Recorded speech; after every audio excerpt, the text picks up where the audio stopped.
Welcome to the first audio podcast of the Leadership in Toastmasters series, delivered by Albert Khor, Distinguished Toastmaster. Leading our own development.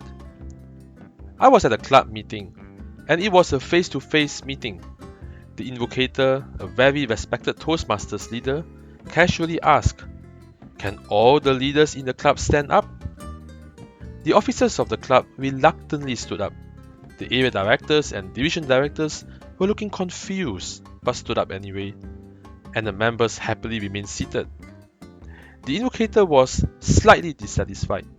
He repeated his question slowly and emphasized on the words "leaders in the club." This time, everyone understood the message, and gradually, every single person in the room stood up. When I decided to launch a podcast on leadership in Toastmasters, I instantly thought of this topic to start things off.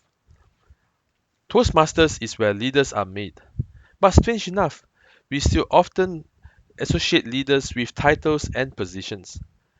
What if I tell you that each and every member should be a leader in their own right? Each and every one of us joined Toastmasters for a reason.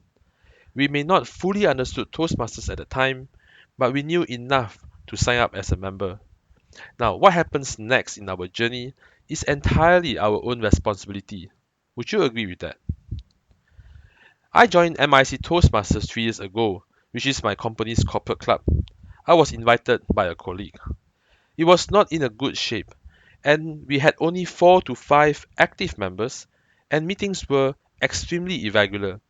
There was usually no planned project speeches, and members were not working towards any education awards. Initially, I was absolutely fine with that because I had a huge fear of public speaking and would like to get into it as slowly as I can. This fear was amplified by my company's scary practice of obtaining corporate event MCs from the corporate Toastmasters Club. Therefore, it would be wise for me to stay under the radar and hope that I would never be conscripted. All that changed after I joined the club Toastmasters Club Officers Training. I realized that there is a mountain of opportunities in Toastmasters via the communication and leadership track. Nobody ever told me about this. By completing the 10 speeches, I could learn the fundamentals of public speaking and obtain the Competent Communicator certificate. And by completing both the communication and leadership track, I could be recognized as Distinguished Toastmaster. Using this as my yardstick, I diligently worked through the program and obtained the Competent Communicator after 4 months and Distinguished Toastmaster after 2 years.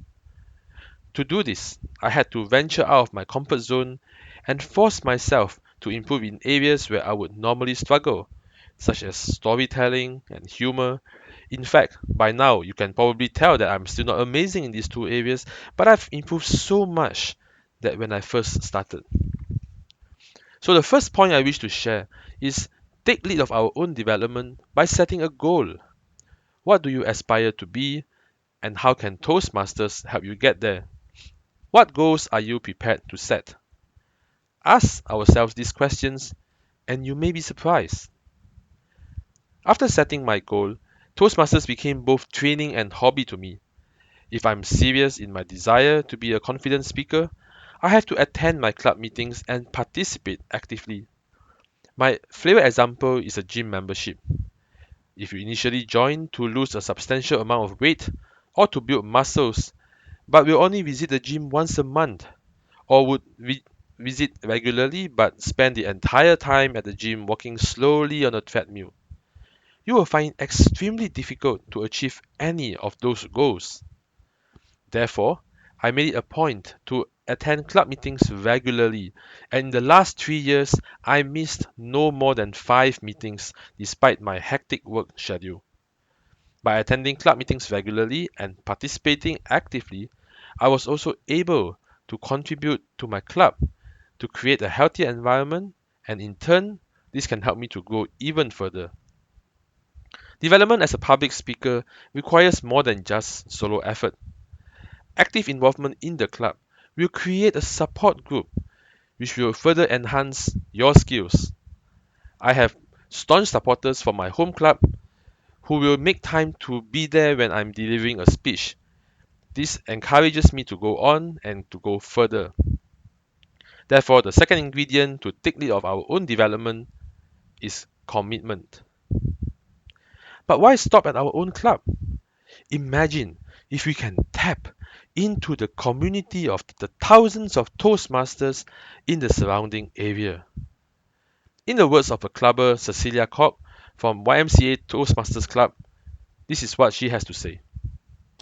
Clubbing in Toastmasters is similar to pub hopping, except you don't do it all in one night.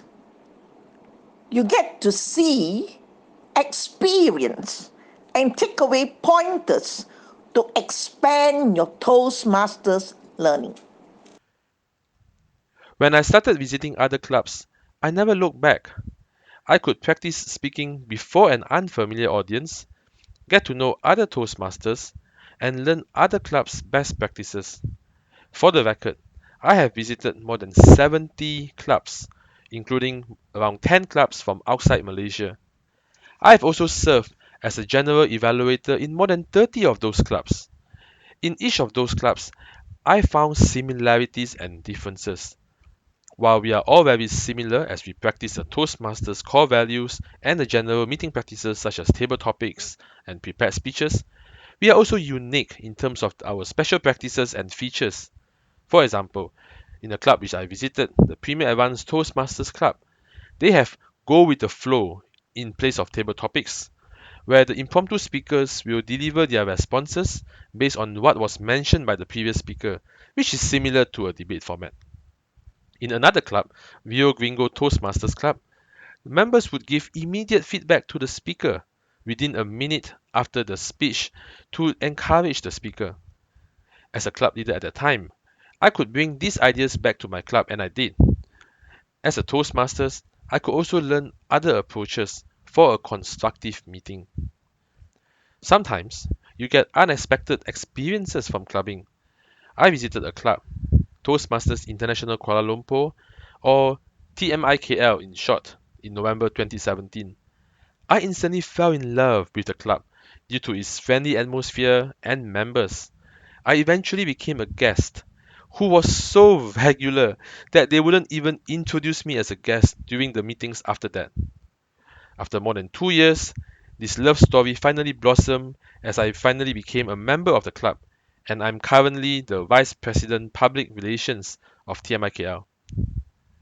So the third ingredient to take lead of our own development, learn from others by visiting other clubs. There is a quote, often attributed to Albert Einstein, which read, "Insanity is doing the same thing over and over again and expecting different results." If we truly are passionate about transforming ourselves, do not be afraid to invest in it and make full use of Toastmasters. We should not depend entirely on the clubs or its members to grow. A true leader doesn't just lead others, he has to first lead himself. And while taking charge doesn't necessarily mean moving very quickly, it is still important to remember that success requires perseverance, consistency of effort, and audacity to believe. Why not start today to be a leader with goals, commitment, and the spirit to learn from others? Toastmasters, where leaders are made. Will you be a leader in your own development today? Say yes, put in the effort, and you will be very surprised.